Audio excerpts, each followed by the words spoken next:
സെഫാനിയ 3-ാം അധ്യായം 14 മുതലുള്ള തിരുവചനങ്ങൾ. സിയോൻ പുത്രി, ആനന്ദഗാനം ആലപിക്കുക. ഇസ്രായേലെ, ആർപ്പ് വിളിക്കുക. ജെറുസലേം പുത്രി, പൂർണ്ണഹൃദയത്തോടെ സന്തോഷിച്ച് ഉല്ലസിക്കുക. നിനക്കെതിരെയുള്ള വിധി കർത്താവ് പിൻവലിച്ചിരിക്കുന്നു. നിന്റെ ശത്രുക്കളെ അവിടുന്ന് ചിതറിച്ചിരിക്കുന്നു. ഇസ്രായേലിന്റെ രാജാവായ കർത്താവ് നിങ്ങളുടെ മധ്യേയുണ്ട്.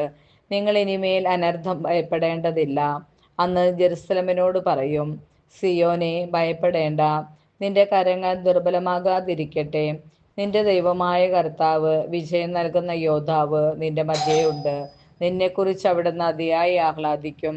തൻ്റെ സ്നേഹത്തിൽ അവിടുന്ന് നിന്നെ പുനർപ്രതിഷ്ഠിക്കും. ഉത്സവ ദിനത്തിൽ എന്ന പോലെ അവിടുന്ന് നിന്നെക്കുറിച്ച് ആനന്ദഗീതം ഉതിർക്കും. ഞാൻ നിന്നിൽ നിന്ന് വിപത്തുകളെ ദൂരീകരിക്കും. നിനക്ക് നിന്ദനമേൽക്കേണ്ടി വരികയില്ല. നിന്റെ മർദ്ദകരെയെല്ലാം അന്ന് ഞാൻ ശിക്ഷിക്കും. മുടന്തരെ ഞാൻ രക്ഷിക്കും. പുറന്തള്ളപ്പെട്ടവരെ ഞാൻ ഒരുമിച്ച് കൂട്ടും. അവരുടെ ലജ്ജയെ ഞാൻ സ്തുതിയും ഭൂമി മുഴുവനും വ്യാപിച്ച കീർത്തിയുമാക്കും. അന്ന് നിങ്ങളെ ഒരുമിച്ച് കൂട്ടുന്ന അന്ന് ഞാൻ നിങ്ങളെ സ്വദേശത്തേക്ക് കൊണ്ടുവരും. നിങ്ങൾ കാണുകയും നിങ്ങളുടെ സുസ്ഥിതി ഞാൻ പുനഃസ്ഥാപിക്കുമ്പോൾ നിങ്ങളെ എല്ലാ ജനതകളുടെയും ഇടയിൽ ഞാൻ പ്രഖ്യാതരും പ്രകീർത്തിതരുമാക്കും. കർത്താവ് അരുളിച്ചെയ്യുന്നു. നമ്മുടെ കർത്താവായ സങ്കീർത്തനങ്ങൾ 51-ാം അധ്യായം. ദൈവമേ, കനിയണമേ. ദൈവമേ, അങ്ങയുടെ കാരുണ്യത്തിനൊത്ത് എന്നോട് ദയ തോന്നണമേ. അങ്ങയുടെ കാരുണ്യാതിരേകത്തിനൊത്ത് എൻ്റെ അതിക്രമങ്ങൾ മായ്ച്ചു കളയണമേ. എൻ്റെ അകൃത്യം നിശേഷം കഴുകി കളയണമേ. എൻ്റെ പാപത്തിൽ നിന്നും എന്നെ ശുദ്ധീകരിക്കണമേ. എൻ്റെ അതിക്രമങ്ങൾ ഞാൻ അറിയുന്നു. എൻ്റെ പാപം എപ്പോഴും എൻ്റെ കൺമുൻപിലുണ്ട്. അങ്ങേക്കെതിരായി, അങ്ങേക്ക് മാത്രമെതിരായി ഞാൻ പാപം ചെയ്തു. അങ്ങയുടെ മുൻപിൽ ഞാൻ തിന്മ പ്രവർത്തിച്ചു. അതുകൊണ്ട് അങ്ങയുടെ വിധി നിർണയത്തിൽ അങ്ങ് നീതിയുക്തനാണ്. അങ്ങയുടെ വിധിവാചകം കുറ്റമറ്റതാണ്. പാപത്തോടെയാണ് ഞാൻ പിറന്നത്.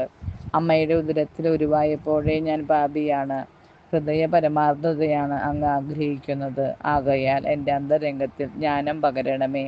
ഹിസോപ്പ് കൊണ്ട് എന്നെ പവിത്രീകരിക്കണമേ. ഞാൻ നിർമ്മലനാകും. എന്നെ കഴുകണമേ. ഞാൻ മഞ്ഞിനേക്കാൾ വെണ്മയുള്ളവനാകും. എന്നെ സന്തോഷഭരിതനാക്കണമേ.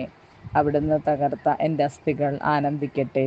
എൻ്റെ പാപങ്ങളിൽ നിന്നും മുഖം മറയ്ക്കണമേ.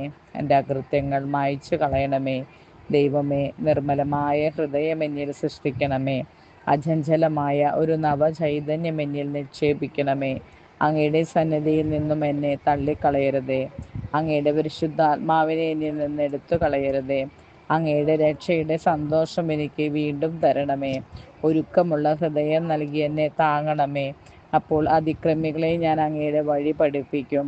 പാപികൾ അങ്ങയിലേക്ക് തിരിച്ചു വരും.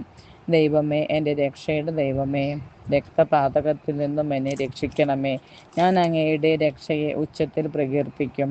കർത്താവേ, എൻ്റെ അധരങ്ങളെ തുറക്കണമേ. എൻ്റെ നാവ് അങ്ങയുടെ സ്തുതികൾ ആലപിക്കും. ബലികളിൽ അങ്ങ് പ്രസാദിക്കുന്നില്ല. ഞാൻ ദഹനബലി അർപ്പിച്ചാൽ അങ്ങ് സന്തുഷ്ടനാവുകയുമില്ല. ഉരുകിയ മനസ്സാണ് ദൈവത്തിന് സ്വീകാര്യമായ ബലി. ദൈവമേ, നുറുങ്ങിയ ഹൃദയത്തെ അങ്ങ് നിരസിക്കുകയില്ല. അങ്ങ് പ്രസാദിച്ച സിയോന് നന്മ ചെയ്യണമേ. ജെറുസലേമിൻ്റെ കോട്ടകളെ പുതുക്കി പണിയണമേ. അപ്പോൾ അവിടുന്ന് നിർദ്ദിഷ്ട ബലികളിലും ദഹനബലികളിലും സമ്പൂർണ്ണ ദഹനബലികളിലും പ്രസാദിക്കും.